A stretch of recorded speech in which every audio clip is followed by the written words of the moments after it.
Bonjour à tous et bienvenue sur cet épisode 25 de notre série Coach 60. Aujourd'hui, on continue dans les principes de programmation et aujourd'hui, on va s'intéresser à la force. On va voir premièrement les différences avec la programmation en hypertrophie qu'on a abordée hier et on va voir 3 méthodes de force, dont 2 que je pense vous connaissez peut-être si vous vous êtes déjà intéressé à la force et une que je ne connaissais pas, sur laquelle j'ai fait un petit peu plus de recherche que sur les 2 autres et que je vais vous présenter aujourd'hui. Les différences avec l'hypertrophie. Premièrement, l'objectif principal sur la force, ça va être donc de maximiser sa capacité à soulever des charges lourdes, et en hypertrophie, ça va être augmenter le volume de nos muscles. Les plages de répétition en force, on les a déjà vues, on était plutôt sur 5 répétitions, donc des charges lourdes.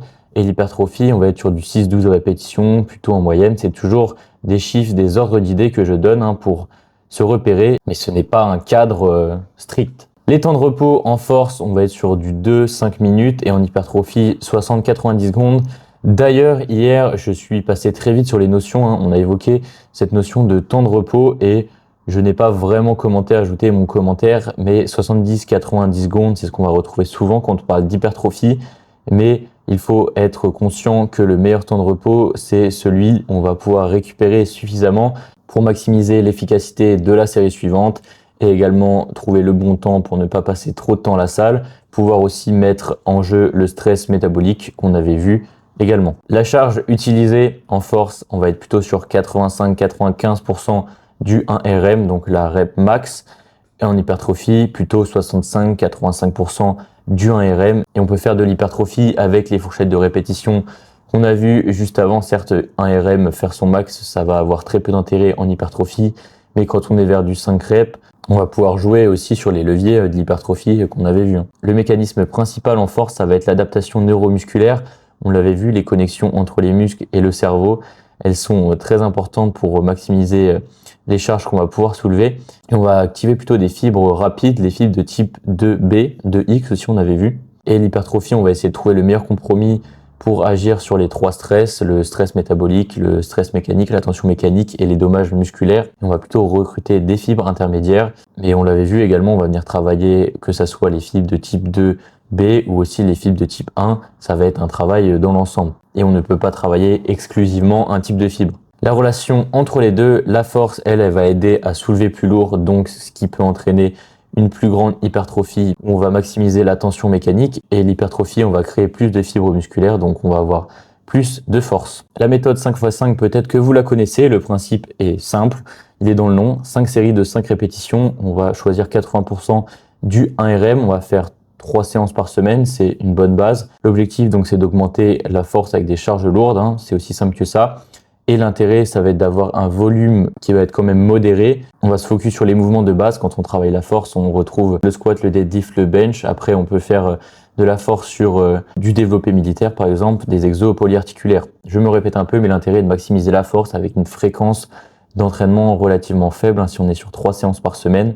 Dans beaucoup de programmes de force, on va retrouver les blocs principaux sur une méthode, comme par exemple le 5x5, et autour de ça, des exercices qui vont servir d'outils pour développer nos capacités sur les mouvements sur lesquels on veut s'améliorer. Au niveau de la progression, on va chercher à augmenter de 2,5 à 5 kg chaque semaine. Au bout d'un moment, on est d'accord, cette règle elle va être difficile à appliquer. Et l'exemple, si on est sur du squat, on a un 1RM à 100 kg, on va faire 5 x 5 à 80 kg, donc 80% de notre 1RM. Et la semaine suivante, on va ajouter 2,5 kg par exemple. Et l'objectif, ça va être de créer cette surcharge progressive au fur et à mesure des semaines. La méthode 5-3-1, peut-être qu'elle vous dit quelque chose également. On en entend souvent parler, mais elle est un petit peu plus technique. On va avoir 4 semaines par cycle avec 5 répétitions, 3 répétitions et une répétition principale pour chaque semaine. Et on va avoir une semaine de déload. La structure, on va faire 3 séries de 5 répétitions. Les 2 premières vont servir plutôt d'échauffement, 65, 75, 85% du 1RM, et ce 1RM sur la méthode 5-3-1, il est calculé à partir du 90% de notre 1RM. Ça va être le 1RM de travail qu'on évoque ici, qui correspond à 90% de notre 1RM réel. La semaine 2, 3 séries de 3 répétitions, on va faire 70, 80, 90 du 1RM. Semaine 3, 3 séries, 5 répétitions à 75, 3 répétitions à 85 et une répétition à 95. Et on va faire après ça une semaine de déload avec 3 séries de 5 répétitions à 40-60% du 1RM. La progression se fait par palier avec des charges plus lourdes au fil des semaines.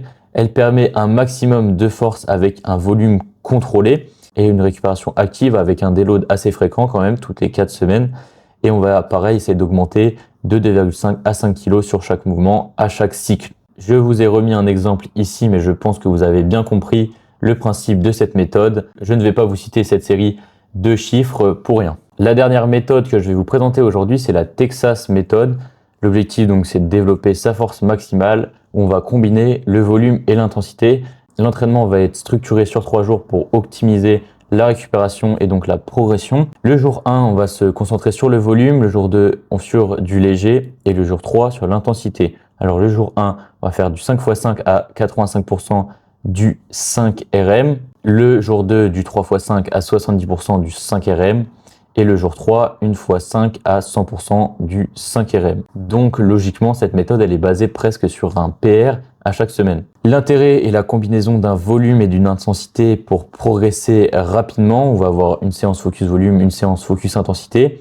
La séance légère, elle va favoriser la récupération tout en travaillant la technique. Elle est idéale pour les intermédiaires qui stagnent avec un programme plutôt linéaire. Et donc la progression, ça va être sur la base de ce PR et d'augmenter son 5RM chaque semaine. Exemple avec un squat, si 85% de notre 5RM c'est 130 kg, on va faire 5x5 à 130 pour faire du volume. Le lundi, le mercredi, on va faire du 3x5 à 100 kg et le vendredi, 1x5 à 140 kg et ça va être notre nouveau 5RM. Et bien voilà, c'était tout pour les notions que je voulais aborder au niveau de la programmation en force. Je vais de plus en plus intégrer cela dans mon entraînement pour pouvoir augmenter mes connaissances sur ce sujet car en hypertrophie, j'ai pas mal de connaissances car je l'ai pratiqué à fond depuis 3 ans, mais en force, c'est vrai que j'ai beaucoup moins pratiqué et donc pour pouvoir apporter les meilleurs conseils, je vais m'y mettre. N'hésitez pas à me faire vos retours sur cette vidéo en commentaire, en likant, partageant ou en m'envoyant un petit DM. Tous les réseaux sont dans la description. À demain, prenez soin de vous.